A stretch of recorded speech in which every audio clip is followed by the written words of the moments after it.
What's up, guys? Before I get into the topic of this video, I just want to apologize for any background noise that you're probably going to hear. It's like really hot and humid in New York today, and I just have like a window fan going, and that's probably making a lot of noise. It doesn't help that I have like a filming light over here that's an incandescent or whatever, a halogen bulb, and it puts out a lot of heat. So yeah, just get that out of the way. Hopefully, I'll be talking pretty close to the microphone on the camera, so the background noise shouldn't really be a huge issue. Today, I wanted to talk about, as you can probably imagine, flashlights. In front of the camera here, I have basically a sampling of the flashlights I own, just grabbed from like various places, like from my pocket, or I keep a drawer with my knives and flashlights and the rest of my like small gear and stuff, and whatever was in my pockets and on my desk, and all of that. But basically what I wanted to talk about was chasing lumens. I've been into flashlights for quite some time now. I still remember the days when like Phoenix came out with their L1 line and their P1 line, and it was amazing because you could get like 40 lumens out of a single AA battery, and you got like around 45 minutes of a gradually decreasing output in terms of runtime, and that was like amazing because the standard before that was like your mag lights, your C or D cell mag lights, or even your AA mag lights, and back then even the earliest high power LED flashlights that came out basically outshone those old incandescent bulbs. Granted, LED flashlights have been around for quite some time, but generally in the past they've been using like 5mm LEDs. Even to this day, a lot of flashlight companies, especially cheaper ones, will be using multiple smaller diameter LEDs that put out an okay amount of light, but usually you got to drive it with a much higher voltage. They generally don't really have great circuitry that allows you to drive at a much lower voltage. That the LED, the forward voltage that the LED requires. So you gotta like stack up a few batteries in series. Most common you'll see cheap flashlights that run off of 3 AAA batteries in a carrier, and that's mainly running them in series, so you get enough voltage to direct drive the LEDs. But anyway, I'm going a bit off topic. So like I said, I've been into flashlights for quite some time. And I have quite a few flashlights. This isn't necessarily all of them, this is just whatever was convenient. And one of the biggest problems with the flashlight world is that back when high power LEDs first started coming out by Seoul Semiconductor, Cree, it was almost like Moore's law with microprocessors, where you would get much better performance at an exponential rate.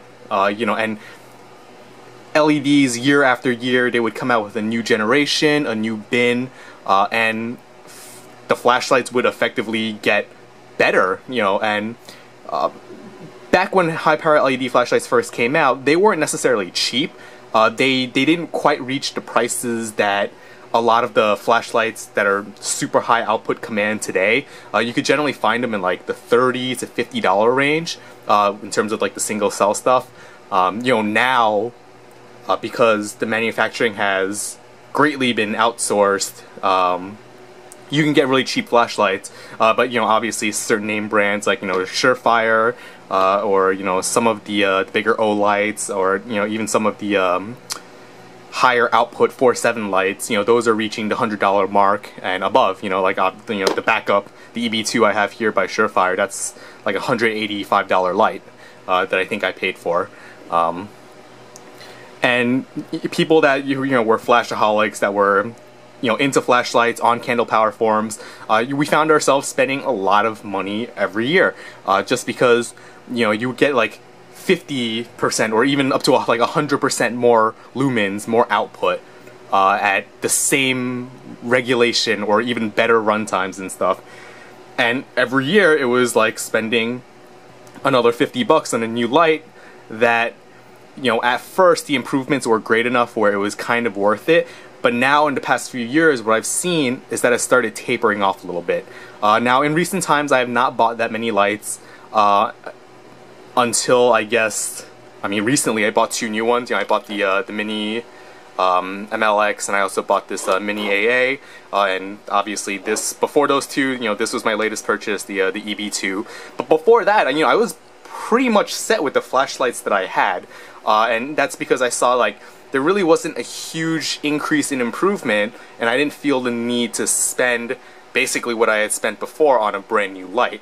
You know, now obviously if you go with certain companies like, you know, I know Surefire, they're very modular in that, well, maybe not necessarily with the backup line that's relatively new, but with like the old E series, you know, they originally used incandescent bulbs, and you could, you know, when they upgraded to LEDs, you could effectively just buy a LED head, put it onto the body and tail cap that you already had, and use it. Unfortunately, in that case, the LED head was still like $100, so it was still very expensive and very close to the price of a brand new light. So not that many people did it. You know, a lot of people just bought a brand new light anyway. So it got to the point around when Nightcore released this light here. This is well, actually, you know, I'm gonna go through the lights really quick. This is an EagleTac P100A2, the older version, not the newer version with the much better emitter. Right here I have a LumerPower D Mini with an 18650 body. This is a Solar Force, which one is this? Solar Force L2M. This is basically a P60 drop-in body that I use it for. And here I have a Phoenix E01, a very old ARC camo, ARC AAA camo, Preon P2. This is a mini AA with the Gen 2 XPG LED. This is the older Nightcore EX10 with the smart piston, not that new multi-mode one that they released. This is a 47's Tactical 123A in titanium with, I think, an XPE, SPE, wait, no. It was like an S4 bin. It was like a limited edition bin that I think Cree made a very small run of, and David just bought them all and then put them into these limited edition titanium bodied lights. You know, back then this was when titanium body lights were still mainly custom made and very expensive. You know, you had your McLuxes and all that, which were in the $400 range, and these lights range from like $75 to $100 depending on the model you got. Obviously now you can get like cheaper titanium lights for around like the $50 range, so not as impressive, but you know, I spent a lot of money, and I have a lot of history with this light, so I still use it, and you know, this is still one of my daily carry lights. This is the mini MLX with also the Gen 2 XML emitter, and this is the Surefire EB2 backup. So what I wanted to get into was like, right now, currently what I've seen is, you know, especially from, you know, like 47s and a lot of manufacturers, they'll go on to the second generation of a certain emitter. You know, like most popular, you have like the XPG, and then they'll go into like a Gen 2, and obviously they're not going to sell the light any cheaper. What usually happens is the older generation emitter, they will sell off the rest of their standing stock at a slightly discounted price, and then you're paying regular street price or retail price for the newest emitter.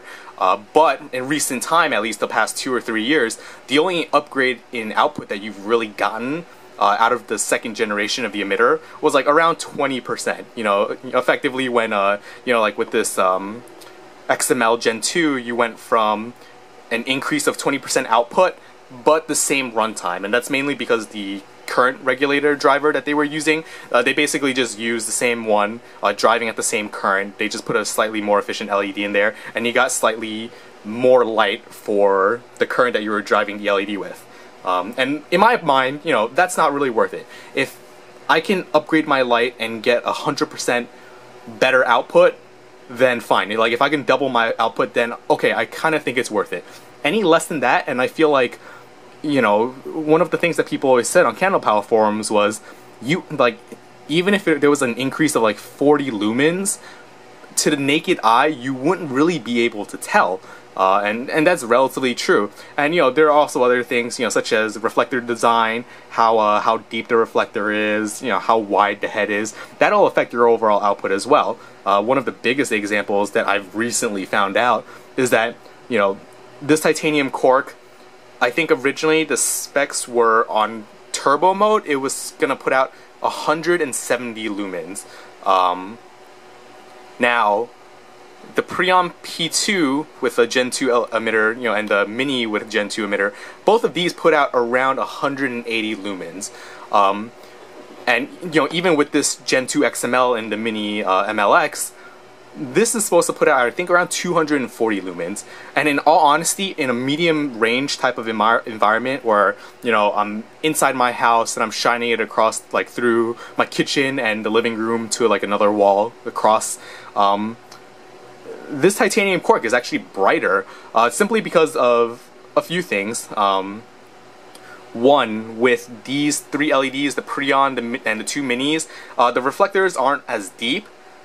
So what ends up happening is the hotspot is you know, it's a slightly wider, and it just makes it look less bright, because obviously, if you know, like this outputs, I think, 140 lumens on high, but this has a very tight hotspot, mainly because it has a relatively deep reflector and has a small die for the emitter. So this, at the hotspot, at a medium distance, this hotspot is actually brighter than this, which is supposed to output more lumens.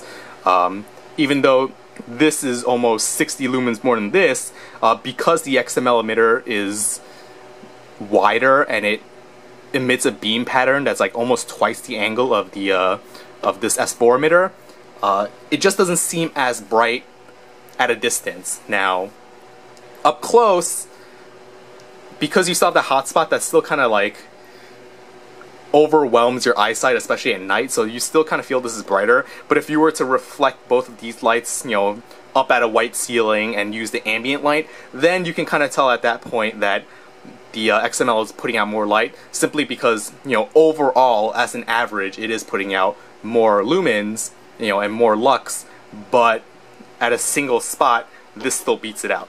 So I kind of, you know, gotten to the point where I kind of determined I just need 3 categories of lights, and I feel like, you know, if people stop worrying about the actual specs and just worried and put more thought into what they were actually using the lights for, then they wouldn't end up being like me and having huge collections of light, a huge collection of light. And I mean, in all honesty, the average person, you know, is probably still using old technology, and they're perfectly happy with their old emitters and stuff. But you know, this is more geared towards like the gear people or like the flashholics and stuff. You know, maybe you want to reconsider your priorities when it comes to buying lights. Now, if you want to just buy them, just have a huge collection. You know, I have a friend who does that. He has thousands of dollars worth of flashlights. By all means, go ahead. But in terms of a practicality standpoint, you know, I've boiled it down to this: that I need mainly 3 lights. I want a small light for ease and portability. I want 1 main light as an everyday carry light, and then I want 1 light that either puts out so much light that it can just throw really far from sheer output, or, you know, in my case, I've actually gone the other way where you know, I use this Surefire light, which is only outputting around like 500 lumens, but because of Surefire's TIR optics, it focuses that light really well into a very bright spot. So this can outthrow lights that put out, like the PD35 Ultimate Edition puts out like 800 something lumens. At a distance, this will outthrow the PD35 just because that has a slightly wider emitter with a orange peel reflector. It's not really meant for throw, but it does throw out quite well because of the sheer light output it puts out. You know, and the same with the D Mini. You know, this was only around rated for like 400 lumens, but this just puts out a huge wall of light. It's also a Cree MCE emitter, so you can see it's actually like, well, you can't see because it's this is actually quite an old power emitter. It was basically like 4 R5 bin emitters in one. It's not going to focus because the camera's focusing on the reflection in the reflector. Actually, the nice thing about this light, I can take it off for bare emitter. Come on. There you go. You can kind of see. Blast from the past. This is like a 4 diameter. Anyway, I'm getting sidetracked. So the 3 lights that I've basically established it for is, well, I mean, first off, you want to pick like a power cell that you're gonna really use. You know, you have your options of AAA, AA, 123, 18650, 14500. You know, a gamut of rechargeable batteries that are very similar in size, like the AA and AAA platform. For me, as an everyday carry light, I like the 123A cell. It has high enough voltage where you can drive most power LEDs at a good amount of output. Runtime is okay when you're in single cell. If you go to double cell, then obviously runtime will be greatly improved. Or you can like drive those power LEDs much harder, like most flashlight companies are doing. And they've gotten relatively inexpensive. You know, you can get cells for between $1 to $2 versus in the past they were like $5 a piece. So I used a lot of rechargeables back then. Now that I've gotten cheaper ones, I bought like $60 worth of Energizer, or I think they were like Energizer cells for $1 a piece, and that'll last me for like the next 5-7 years, no problems. So I decided to go with that. I also wanted one platform that was like, kind of like an emergency light, where I could get a decent amount of output on high, but I also had a really good low output, where if there was like an extended blackout or something, then I would have no problems with having a flashlight used for an extended period of time. And I also wanted common batteries for it. So for a main light, I've kind of settled on these two. My old titanium cork, which I really like. The mini is also pretty good. Also runs off of one cell. I do like it because of the small form factor. You can actually see like how much smaller it is without the tail cap. As a pure emergency light, I like the mini 2AA cell. This also will qualify as like my small compact flashlight. Actually, no, this will be my small compact flashlight. My mistake. Actually, I guess I have 4 lights. And then finally, high output, I have my Surefire. Like I said, it doesn't put out as much lumens in terms of spec as a lot of the competitors these days, but because of the optics, it does throw out quite far. And this has been more light than I have ever needed in any situation that I've ever been in. Some of the older contenders was the Preon, I guess. I really like the Preon as my small light just because, it's very slim and narrow, easy to carry. I also have a P1 body for this. I also have a AA body for this as well for emergencies. But I feel like the mini AA, it's not that much bigger than the Preon 2, but you do get a much better beam pattern. It's a lot less flood than P2 just because the reflector is a little wider, and I just prefer AA cells versus AAA cells, just like for a runtime kind of thing. So, I mean, like I said, like, basically if I had to pick between the two, and let's say I take out the, actually no, I would take out the mini. I would not give up the titanium cork. If I these 3 flashlights, basically 180, this is another 50, and let's say you didn't get the titanium version of the cork, but you got like the current aluminum version, which is like another $50. You're looking, under $500. You're basically gonna have more than enough light for the next 10-20 years, no problems. And you cover all your bases where you have a good everyday carry flashlight. The titanium corks obviously have a variety of modes, so you can get very low moon level modes that saves batteries, and you get high modes, which, for everyday purposes, 170 lumens out of this has been more than enough. And you also get a nice bright flashlight for if you're out in a field somewhere during the zombie apocalypse and you need to shine out, several, like 100 or 200 yards. This will do you the job no problem.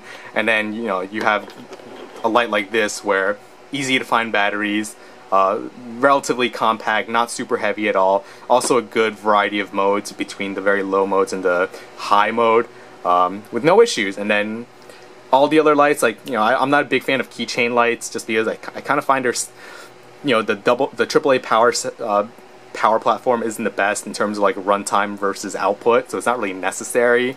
And then you get in some of the bigger lights, like the D Mini is kind of a little excessively big, and a lot of the Surefire 6Ps with the P60 drop-ins, they're just really big lights and very difficult to carry every day or just around in general. And that doesn't even get into like the huge soda can style flashlights now that some companies have out, or some of those super long like 6-cell 123 or you know, 3 18650 lights that people are putting out. And I don't understand why people would spend several hundred of dollars for that when they really generally don't need that much light, and you know, they're buying a light that's effectively impossible to carry unless you have a carrying strap or a bag for it. So yeah, I mean, just some quick ramblings about flashlights. You know, I never really made a lot of flashlight videos, but it is something I'm really into, and something I'm really interested in terms of, you know, coming from an electrical engineering background, and the you know, the current drivers and LEDs and, you know, photodiodes. That's kind of like not necessarily my field, but it's an area of interest for me personally in the electronics and engineering field. So decided to make this quick video on my thoughts about it. So I hope you guys find this useful. You know, reconsider your flashlight options. Try and save yourself some money to buy some other gears. You know, maybe like a excessively expensive pen or knife. Yeah, so I hope you guys enjoyed this, and thanks.